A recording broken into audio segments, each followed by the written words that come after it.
Well, that was really fast. That went really fast. Special day for a lot of reasons. Most of all, we did a lot of things for the first time today. A lot of players experience things for the first time. I'm super thankful for the fans today. They were outstanding. Our Walk of Champions and the energy in the stadium when we kicked off was really special. No surprise. Thought our guys were really, for the most part, we played a really clean game on both sides of the ball. Substitutions, we had too many penalties pre-snap, but really proud of the players and the coaches. Seemed like dog years many times. In some ways, it went by really fast in the last 9 months, and then in many ways it seemed like dog years. It's like, when are we going to get a play, a game? But everything has its time, and I thought our coaches and players really showed that they were prepared, and thought we complemented each other really well, particularly in the first quarter. We really got off to a great start together, and that's what you got to do. And this stadium has been a place that can do that to people. And I think that we have the best winning percentage in all of college football, home field, over the last 20-plus years. And so that doesn't just happen by accident. The environment matters. And today we had a wonderful environment. We beat a well-coached football team, and Dana loves his team. And they a bowl team that had a lot of experience with a veteran quarterback and an aggressive defense, that we're going to attack and make you earn things. And we did exactly that, rush for almost 7 yards a carry on offense and establish the line of scrimmage there in a dominant way. And on the other side of the ball, again, lines of scrimmage under 1 yard a carry for the day. And a team that arguably the offensive line is probably their best coached position on the team, and the emphasis to run the football that they put on their offense. So really proud of our guys. That's the challenge going into the game. And really for us as a program, what we want to be about in moving forward as we develop, identity and the standards of this program, offense and defense, is to, and we're certainly not there, but if we're going to be a championship caliber football program, we've got to win at the line of scrimmage consistently. And so, in the first game, we were able to do that. And so really excited about that. And again, I thought that it was really cool. We had 7 guys start their first game, and out of our starting 22, Ethan Downs, Dylan Gabriel, Tyler Guyton, Jeffrey Johnson, Jordan Kelly, McCade Mator, and Danny Stutzman. So 4 of them were transfers. 3 of them were guys that were here. It's crazy. Danny Stutzman didn't start the game, but I know he's just a freshman last year. But man, he's a good player. And again, no turnovers. Again, that's a huge goal for us as a program. We want to watch on Tuesdays. Watch every team in college football that's in the top 10 in the country on turnovers and that's forcing the turnovers and have the best turnover margin. And man, we need to be that team, one of those teams, and that's on the plus side of that. And I think Nevada was 1, and Coastal and Boise and Cincy, those were 4 of the top 10 teams.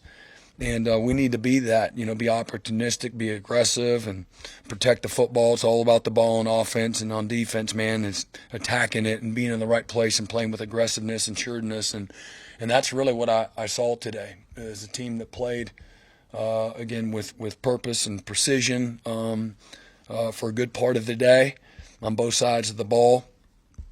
And really at the end of the day, as we told the team, it's this game, and again, UTEP's got a good looking football team in their league. It's a bowl team and a team that's got some veterans back. And this game at the end of the day was going to be about Oklahoma reestablishing the soul and the spirit of this program, our standards of this program, and moving forward. Again, really focused on how we do what we do, not just what we play football. But how we do what we do was what we wanted anybody that was tuning in to that game to see, and playing with incredible effort and energy from start to finish. So for the most part, again, thought that we did that, and with that, I'll open it up for questions. You waited a long time. You showed great patience being head coach. Did anything catch you by surprise from the time you woke up this morning to now when you walked in here? I wouldn't say necessarily by surprise. Again, I've got a good staff around me that's nonstop, trying to educate me. I ask a lot of questions I'm not afraid to ask. I'm not, I've just always been that way, this guy. And then, the guy next to you is like, come on, we're trying to get over this. And I'm always asking the questions. I want to know why or what. And I spoke with Coach Sweeney this morning. So we were joking around. I'm like, hey, you know what? Hey, anything you think y'all need to know as a head coach, game day? Like I'm calling him in the last, before 2 hours before kickoff or whatever. But he's just, and Coach Stoop stopped in during the week, and he's just coming by to fist bump. And so I'm trying to always find out, from people that have done it at the highest level. Certainly Matt Wells I have on staff, but I utilize all three of those guys this week, and I have for, several months, just people that, mentors and people that are doing what I want to do, and have had the kind of success that I want to have. And so I'd be negligent, in my opinion, if I didn't ask. So nothing really. I like having game control and having, a kind of offense that we do that can put pressure on an opponent. And but it was really fun for me today to try to sit back and listen, and in some ways stress-free. At times, very much stress-free, different kind of stress and things that, from a leadership standpoint, that I need to be there for everybody. So that was really a focus for me today, and I thought our staff did a great job, but most importantly, our players, a tremendous amount of buy-in and engagement. This is, as I told them this morning, this is one of the most committed teams I've been a part of, and I don't take that for granted. And I'll call it out in a minute if it's not what it's supposed to be. But these guys have been, from the moment that we said go in December, have bought into what we've asked them to do, and have not questioned it at any point in time, which I was surprised. I really felt that there would be some, whatever it is, there would be some pushback. But our guys have been just terrific in buying into what we ask them to do. So really appreciate them, very thankful for them. You've been part of some great football teams.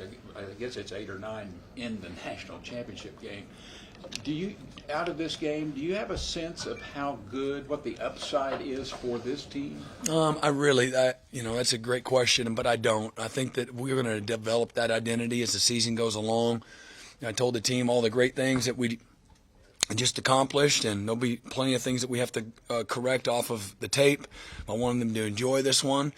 But on Monday, we're going to strip this thing back down to the studs and start over again. And that's what the great programs can do.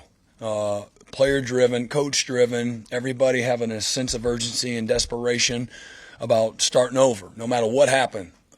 No matter how you played, you got to start completely over, all the way down to the foundation, and do it again this week.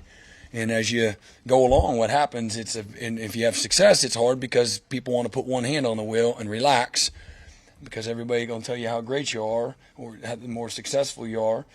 And then if you're not doing great, or again, it's just hard to sustain having competitive stamina. That's a very difficult thing to have. You don't have it in a bottle.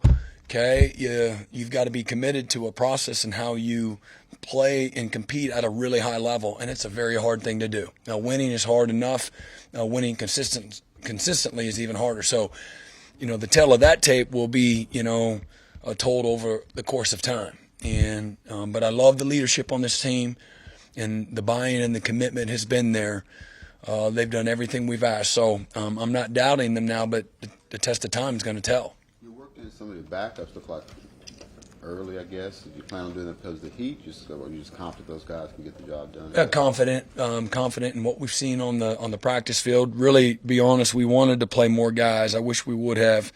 I think we played 68 guys, and give or take. I really wish we would have played a few more guys, but I do think that at certain positions we've shown that we've got some competitive depth there. Brent, you talked about, in answering John's question, that you talked to Dabo a couple hours before the game. Did he give you any last-minute advice? He is so awesome. Like, he's so positive and so happy. It just is a breath of fresh air for me. You know, I'm a little more stoic sometimes and not quite as happy.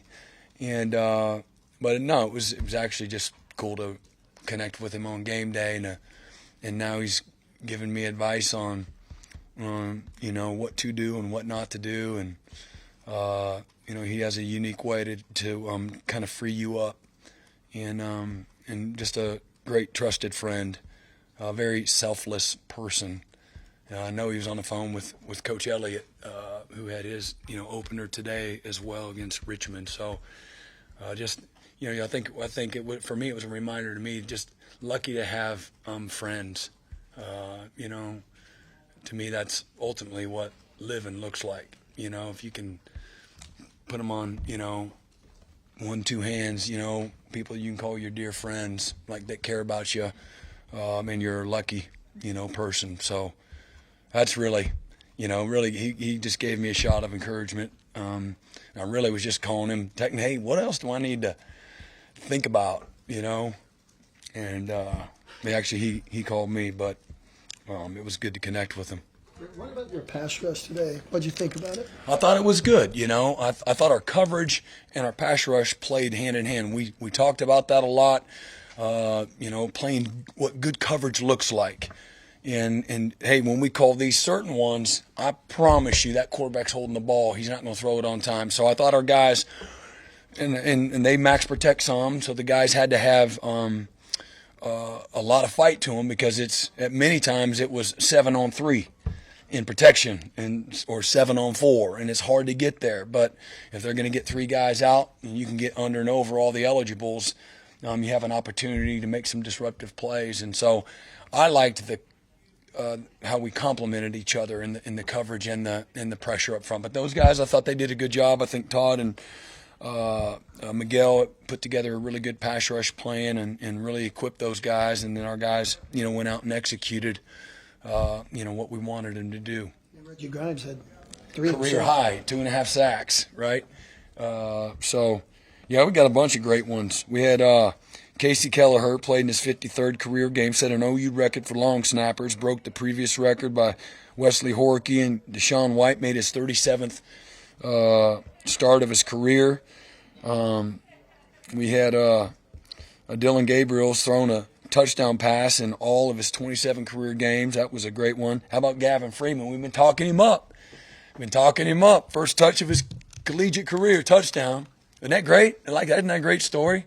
That's like a great story. We'll talk about that, because he's a legacy guy with his dad having played here and choosing to bet on himself as a walk-on. What does it mean to... What a great way to say it. You know, he chose to bet on himself. He had opportunities to go to a lot of spots, and I loved he's been super low maintenance, really humble, but he's wide open every day, and he's fearless. He's, you know, you saw that play. Somebody about putting him together like an accordion out there. They hit him so hard, and he just bounced right off, stiff-armed another dude, and then, you know, a couple series later, he's running down on the kickoff team.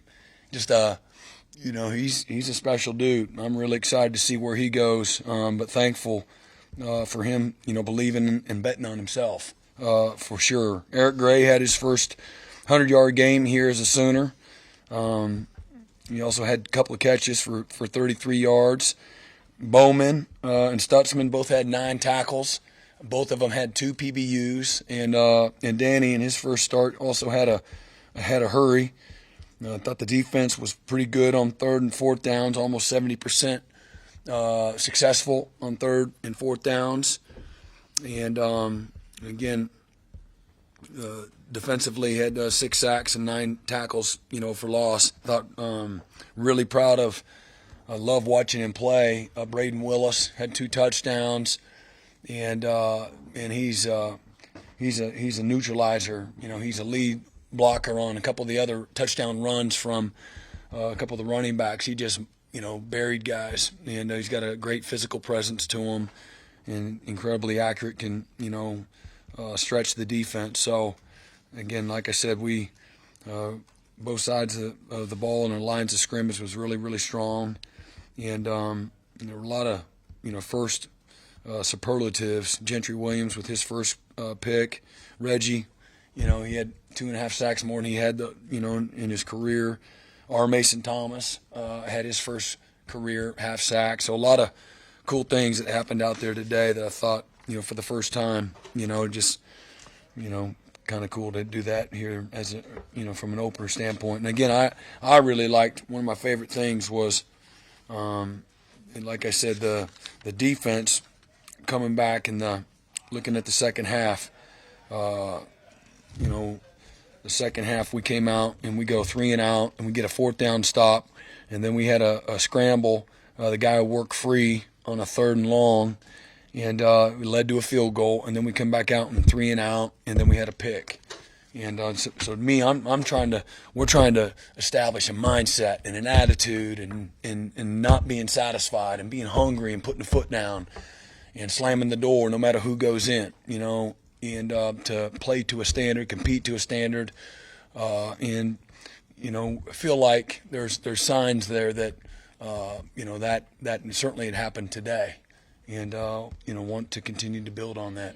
When we look at the offense, Brian, you look at first 11 plays, 6 explosive plays. Can you talk about the aggression of the offense and just the demeanor of both Dylan and Jeff going into this opener?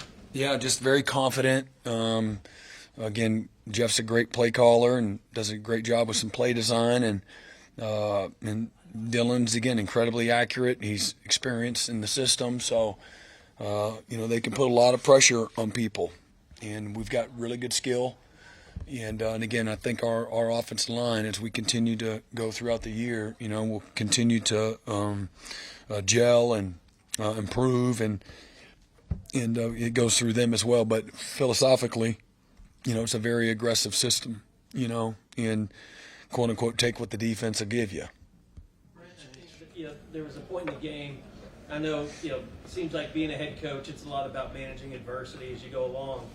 It was going so well on offense, and then you have 2 3 and outs. What was that like for you as a head coach? Did you kind of just let Jeff and the staff play that out, or was that your point where you kind of give some input of, hey, let's do something like this? I mean, you're talking nonstop. You either telling a great job or like, why'd we do that? Or I'm trying to also, again, free those guys up so you don't paralyze people, and you got to let, things are going to happen. Sometimes the other teams, they just weren't a good call or something, guys are going to make mistakes too. So you want to inspect, but you don't want to over, manage it too. And so wherever that balance is, and but we're on the same page during the course of the week, so game days is more of a reflection of how you're going throughout your week as well. So they don't need my advice necessarily, but I'm there to try to help any way I can. It seemed like, the key there was they got physical on the next drive. Was that kind of how you saw it play out? You just kind of impose your will a little bit to get it going again? Yeah, well, I think we showed early that we were able to run the ball effectively early, and how it is. Sometimes you can get you see play callers. Sometimes they get bored with it, or sometimes in the RPO world, the quarterback might see something that he wants to pull it out of the belly. But being committed to that run game and running the football when they know you're going to run is a tough thing to handle defensively. So I think imposing your will when you can is always a great thing, and you did see that, And again, like I said, the first quarter we outgained them per play 17.6 per play to 3.6. So both throwing and running the football, but. Game control matters, and you can get out of, you can get in your own way if you're not careful. And so like 3 and outs, a lot of too many of those you might be doing pretty good on the scoreboard, but you're not necessarily in a good position from a game control, which to me is important, really important. Time for 2 more. Change in the offensive lineup. going into today. Can you kind of talk about what necessitated that, and then how Tyler played? Yeah, I thought. Again, I thought the guys that played today played well. They did a great job, and we one is going through some things that we're trying to help him through, and off the field, and hopefully in the next several days, hopefully we'll get that everything buttoned up. So he's been practicing, and but. I was just working through some things, but I thought those guys did a nice job under the circumstances. And again, I know Coach Biedenbow, he's going to be wanting some more. Not satisfied with it, but I thought for the first game, I thought those guys did well. Tyler Guyton, his first start, as a collegiate player, so that was cool to see as well, and good start for him. I assume you got a game ball. Yeah, actually did. Everybody in there got one. We gave them to Joe and Joe. I gave them to Joe and Joe for believing in me. And this is Oklahoma. They didn't have to hire me, and I don't take that for granted at all. So we gave them the game ball after we gave one to every player and coach in there. So again, we've talked about this being Team 128, and we want to celebrate success no matter how it looks, and but a special day, for certainly for our players in 2022, and where we want to go as a program. For me, that this is going to be a date that we all remember, for a long, long time. So everybody got one. Sorry, got to keep moving. Thank you, Coach. All right. Thanks. Appreciate you all. Thank you.